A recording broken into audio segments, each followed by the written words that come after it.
I would like to invite Vivek Ranjan Agnihotri. Vivek sir, can I have you on stage?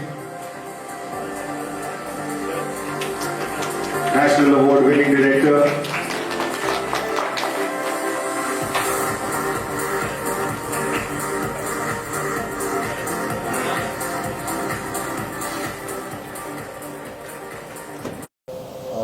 देखिए, safety और security जो है वो सिर्फ पुलिस और आर्मी से नहीं हो सकती है, वो एक स्टेट ऑफ माइंड है। और मुझे लगता है कि ये स्लो प्रोसेस है। जिस चीज़ को बिगड़ते, मुझसे किसी ने बहुत अच्छी बात बोली थी, and this was told to me by a local person here in Kashmir. जब मैं शूट कर रहा था, मुझे एक लड़के ने बड़ी अच्छी बात बोली थी। वो बोला, उसने मुझसे बोला कि बाकी सब स्टेट्स के लिए देखिए, पार्टीशन 1947 में हो गया था। पार्टीशन का जो पेन है वो 1947 में हुआ और कुछ साल बाद खत्म हो गया, लेकिन कश्मीर में पार्टीशन कभी रुका ही नहीं। It's a continuous partition and which is so true. और इतने साल की जो एक पॉलिटिकल इम्पैक्ट है, जो इसका एक जो टेररिज्म का जो इम्पैक्ट है, वो धीरे धीरे तभी खत्म होगा जब हम फिर से एक डाइवर्स इंटरेक्शन शुरू करेंगे। और दुख की बात यह है कि कोई अगर बाहर से आया, कोई लेबर आया, कोई माइग्रेंट आया वापस, और उसको अगर जब हम टारगेट किलिंग उसकी कर देते हैं तो बाकी लोग भी दहशत में आ जाते हैं। और ऐसा नहीं है कि वही लोग दहशत में आ जाते हैं जो बाहर से आ रहे हैं, जो यहाँ रहते हैं वो भी दहशत में आते हैं।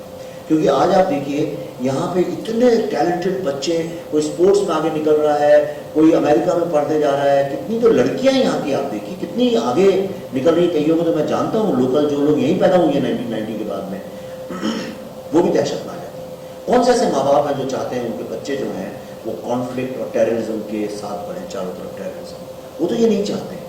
ये कौन चाहता है? देखिए, गवर्नमेंट भी ऐसा नहीं चाहती है कि लोग मरे, लोग भी नहीं चाहते हैं कि वो मरे, पुलिस भी नहीं चाहती है कि वो मरे। आपने कोई ये तो सोचते ही नहीं है पुलिस वाले कितने मरते हैं, वो तो लोकल लोग हैं, यहीं के लोग हैं।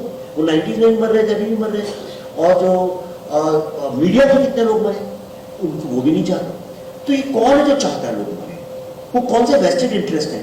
जब तक हम सब लोग सिलेक्टिवली बात करते रहेंगे, उसका सोल्यूशन नहीं निकलेगा। मेरे दिमाग में मेरी बड़ी जो छोटी मतलब बहुत लिमिटेड जो अपनी अंडरस्टैंडिंग, मुझे ऐसा लगता है दो चीज़ें जो चेंज कर सकती हैं, जो डिफिकल्ट हैं।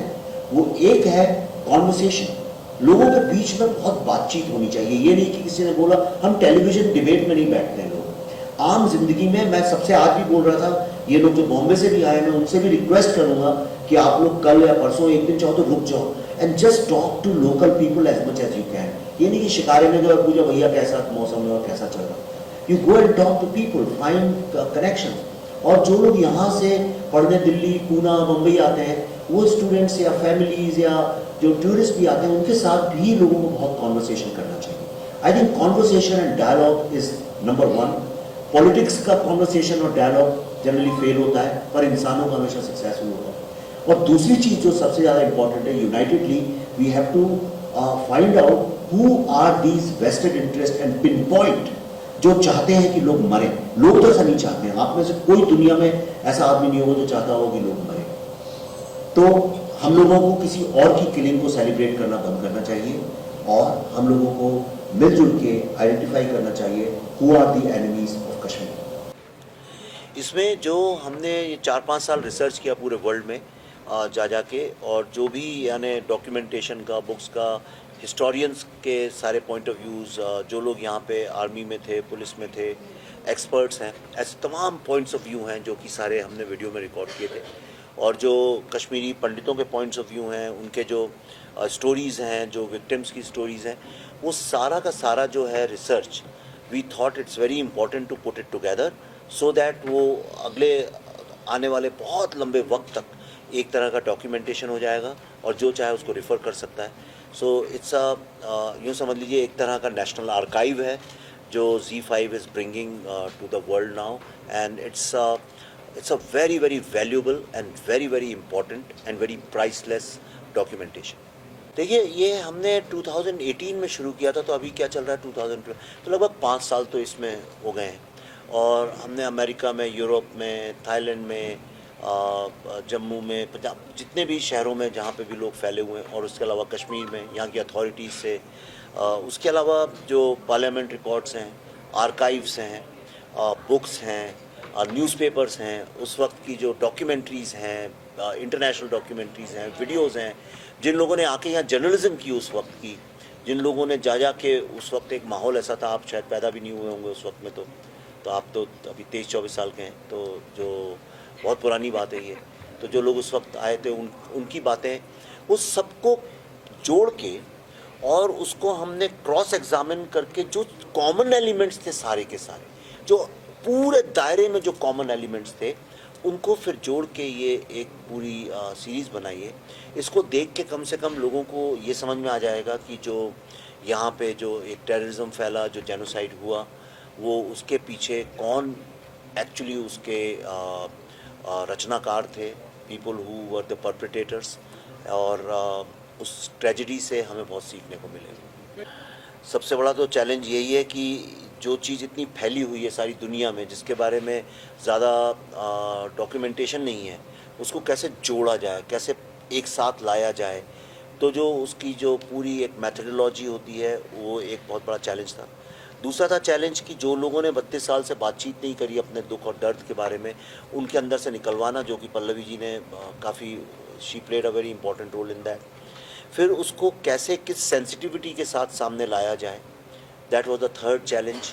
And the fourth challenge was उसके बाद जो होता क्या है कि इस दुनिया में अगर कोई डाकिया जिसको हम बोलते हैं, पोस्टमैन, अगर कोई बुरी खबर लेके आता है, तो कई बार गाँवों में आपने देखा होगा लोग पोस्टमैन को ही मारने लगते हैं। तो पोस्टमैन का सबसे बड़ा चैलेंज होता है खुद को बचाना। तो लोगों ने, कुछ ऐसे भी लोग हैं जिन्होंने ये तो नहीं बोला कि भाई ट्रेजेडी हुई है, लोग मरे, वो गलत है, टेररिज्म गलत है, बजाय ये बोलने कि हमको ही अटैक करना शुरू कर दिया। तो उन सबके सामने भी खड़े रहना और अपनी बात को पूरे कन्विक्शन के साथ दुनिया के सामने बोलना, I think that was also a very big challenge. अब इस चैलेंज का जो नेक्स्ट पार्ट है वो Z5 का है कि उस पर ये आएगी, उनको बहुत सारे लोग कमेंट करेंगे, उनसे बात करेंगे। अब now they have to take it forward, ताकि ये जगह जगह पहुँचे। शूटिंग के लिए अब जगह ही नहीं मिलती है, जहाँ जाओ 2-4 शूटिंग चलती रहती है। तो ये अच्छी, और डेवलपमेंट भी हो रहा है, G20 भी हुआ है, धीरे धीरे मेरे को ऐसा लगता है कि अगले 2-4 साल में बहुत फ़र्क आएगा। देव जी, क्या कश्मीर आने वाले समय में कश्मीर को लेकर कोई फिल्म बनाएगी जिसमें आप दिखाएंगे कि यहाँ पर जो मेजॉरिटी है वो कितना सपोर्ट करती है कश्मीरी पंडित्स को, या जो यहाँ पर लोग आते हैं उनको कितना सपोर्ट करते हैं? क्या उस पर भी कोई फिल्म बना सकते हैं या कोई? बिल्कुल कर सकते हैं। अभी ये एक हाथ में ये काम लिया था एक, तो उसको पूरी ईमानदारी से ख़त्म करना था। अभी ये ख़त्म होने जा रहा है। अब इसके बाद थोड़ी सी सांस लेंगे, थोड़ा सा बैठेंगे, फिर पढ़ेंगे, थोड़ा नया रिसर्च शुरू करेंगे। कुछ पता नहीं एक कलाकार की ज़िंदगी में किस दिशा में चला जाए। आपके दिमाग में कोई विचार है, कोई कहानी है, कोई आइडिया है, तो प्लीज़ मुझसे शेयर करिए।